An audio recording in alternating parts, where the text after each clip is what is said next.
हमारे बुंदेलखंड क्षेत्र में एक बड़ा लोकप्रिय काव्य है आला, जो खूब पढ़ा जाता है बरसात के दिनों में। तो उसकी दो लाइनें मैं पहले बोलूँगा। उसकी लाइन ये है, काहे ते निविया करुई लागे और काहे ते लगे शीतली छाँ, और काहे ते भैया बैरी लागे और काहे ते लगे दैनिया बाँ।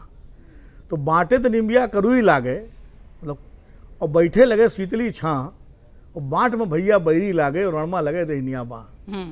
तो जब बंटवारा था सत्ता का, तो दोनों शत्रु थे एक दूसरे के, राज और उद्धव, क्योंकि बाला साहब की विरासत के बंटवारे का मसला था। अब रण का मामला है, क्योंकि दोनों का अस्तित्व का खत्म होने की स्थिति है। राज ठाकरे के बारे में तो बता ही दिया हमारे मित्रों ने, और बिल्कुल उनका वोट न उनके पास वोट है न सीट है। और उद्धव ठाकरे भी अपने अस्तित्व की लड़ाई लड़ रहे हैं। विधानसभा चुनाव के बाद उनकी स्थिति बड़ी वो रही है। तो ये मजबूरियाँ जो हैं, जो विवशता है, ये दोनों को नज़दीक लाने के लिए दबाव डाल रही है, और कार्यकर्ताओं का भी दबाव है, मनसे के कार्यकर्ताओं का भी और शिवसेना के कार्यकर्ताओं को, और उद्धव ठाकरे की जो शिवसेना है। तो ये कारण है। और दूसरी बात ये है कि ये बात सही है, राज ठाकरे जो है उनकी राजनीति अवसरवादी राजनीति रही है।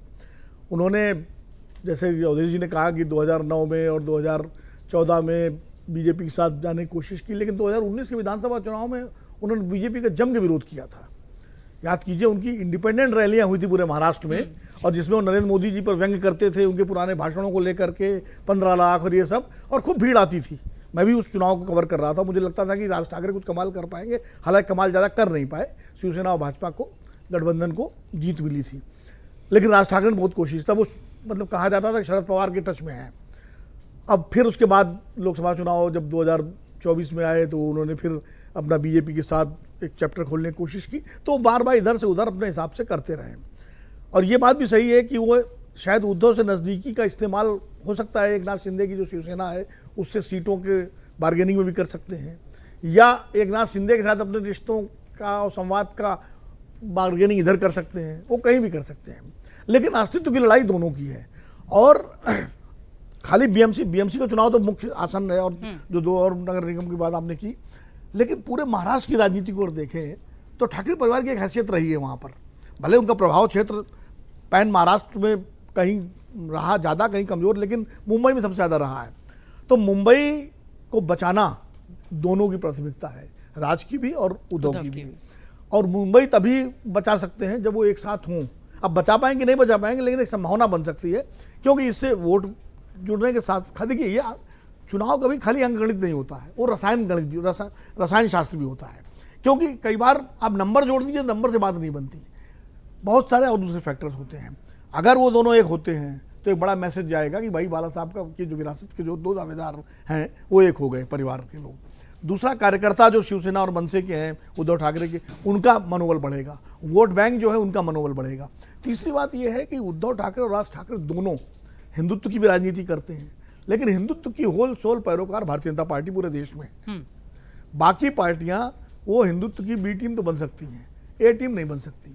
और बाला साहब ठाकरे ने जब अपनी राजनीति शुरू की थी, तब उन्होंने जो क्षेत्रवाद मराठी अस्मिता से शुरू की थी, उसमें गुजराती भी उनके निशाने पर थे, उनके निशाने पर तमिलियंस भी थे, दक्षिण भारतीय भी थे और उत्तर भारतीय भी थे। ये हिंदुत्व का मामला बाद में आया, 90 जब मुंबई के दंगे हुए और उसके बाद वो हिंदुत्व को बने। तो अब उनके सामने राज और उद्धव दोनों के सामने पुरानी जो बाला साहब की राजनीति है, महाराष्ट्र अस्मिता, बीजेपी राष्ट्रीय पार्टी है, वो महाराष्ट्र अस्मिता पर एक सीमा से ज़्यादा नहीं जा सकती, लेकिन क्षेत्रीय पार्टी क्षेत्रीय अस्मिता पर जा सकती है। जैसे बंगाल पे ममता बनर्जी बंगाल अस्मिता की बात करती हैं, या स्टालिन तमिल अस्मिता की बात करते हैं, लेकिन राष्ट्रीय पार्टी के लिए मुश्किल होता है करना। तो वो एक रास्ता उनके सामने, उनको लग रहा है कि अगर मराठी अस्मिता और महाराष्ट्रीय अस्मिता की बात करके एक होंगे तो शायद इसका कुछ राजनीतिक असर उनके हक में जाए। एक बात और है कि जहाँ तक पाप पुण्य की बात है, तो भारतीय राजनीति में पाप पुण्य खत्म हो चुके हैं। उनका कोई मतलब नहीं रहा, कौन कब किसके साथ रहा। मतलब उद्धव ठाकरे अगर शिवसेना कांग्रेस साथ आ गए तो पाप हो गया, बीजेपी पीडीपी के साथ चली गई तो पुण्य हो गया, 3 बार मायावती के साथ उत्तर प्रदेश में गठबंधन कर लिया तो पुण्य हो गया। तो ये पाप पुण्य की व्याख्याएं खत्म हो चुकी हैं। सीधे सीधे राजनीति अवसर का खेल है, जहाँ जिसको अवसर मिल रहा है वो उसके साथ जा रहा है। महाराष्ट्र में तो नगर निगम में मुस्लिम लीग और बीजेपी ने मिल करके वहाँ पर जो है मेयर बनाया था।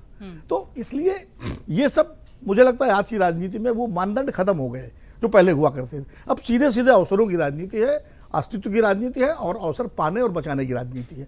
और उसी के तहत राज ठाकरे उद्धव ठाकरे एक दूसरे के करीब आ रहे हैं।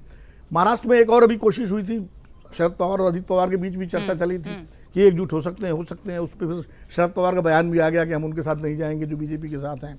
और उस मुद्दे पे हम लोगों ने अमित शाह जी से भी पूछा था, तो उन्होंने भी कहा था कि मुझे नहीं लगता कि दोनों एक होंगे। एक ऑफ द रिकॉर्ड बातचीत हो रही थी, लेकिन वो एक ऑफ द रिकॉर्ड बातचीत थी उनके साथ, उनका एक आकलन था। लेकिन ये बात जरूर है जो समीर कह रहे हैं कि बीजेपी नहीं चाहेगी कि राजू और उद्धव एक हों, क्योंकि बीजेपी का एक बड़ा चैलेंज आ जाएगा सामने, और एकनाथ शिंदे का प्रभाव भी कमजोर हो सकता है अगर राजू और उद्धव एक साथ हो गए तो। वो एक चिंता बीजेपी की हो सकती है। फिर बीजेपी को तय करना पड़ेगा कि राजू उद्धव के साथ गठबंधन करे भविष्य में या शिंदे को साथ में रखे। तो वो सारी जटिल परिस्थितियां महाराष्ट्र की राजनीति में भी है। लेकिन मुझे लगता है, पता नहीं, क्योंकि उसमें भी सीटों का बंटवारा और कैसे क्या क्या चीज़ें बटेंगी, बहुत सारे प्रश्न हैं, पुराना इतिहास, एक दूसरे के खिलाफ बयानबाजी, ये सब। खैर वो तो बयानबाजी तो नेता लोग भूल जाते हैं। वो तो कल्याण सिंह एक फार्मूला दे गए थे उत्तर प्रदेश में कि बीती ताई बिसार दे। पूर्णिमा जी को याद होगा, जब हम लोग कल्याण सिंह से मायावती के बारे में उनके पुराने बयान पूछते थे तो कहते थे बीती ताई बिसार दे। तो बीती ताई बिसार दे की राजनीति है, वो मतलब आड़े नहीं आएगी। असली आड़े आएगा राजनीतिक और आर्थिक हितों का बंटवारा। वो किस हद तक सुलटाते हैं दोनों भाई मिल करके, उस पर तय होगा कि एक साथ आते हैं कि नहीं आते हैं। लेकिन मुझे लगता है शायद एक साथ आने की संभावना दिख रही है, क्योंकि मजबूरी दोनों की है। अगर आप ये वीडियो YouTube पर देख रहे हैं तो हमारे चैनल को सब्सक्राइब कर बेल आइकन दबाएं, और Facebook पर देख रहे हैं तो हमारे पेज को लाइक करें।